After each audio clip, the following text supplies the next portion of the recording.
Today we're going to install a new battery on a 2010 Honda Pilot. Alright, first thing we're going to do is we're going to grab this bracket here and we're going to go ahead and insert it back here,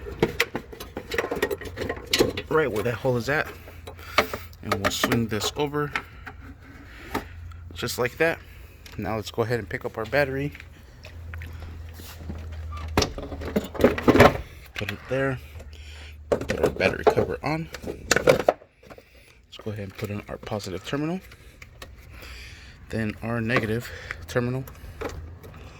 Let's go ahead and tie down the positive terminal using a 10mm socket, and then the negative as well with a 10mm socket.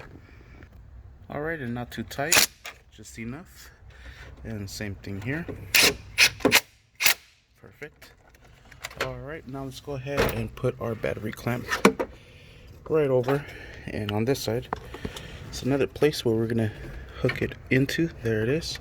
Now let's go ahead and drive these two nuts. They're two 10mm nuts, and just bring them up till they're nice and snug, just like so, just so the battery does not go anywhere. Put that cover on. Let's go ahead and grab our intake ducting, place it in here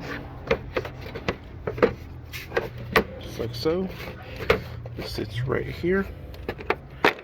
Grab our two retainer clips and insert them here and here, and you're set. Let's go ahead and crank it over.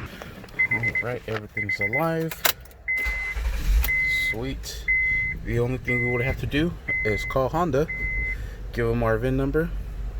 That way they'll give us the verification code for the stereo unit and put it in here so we can unlock it.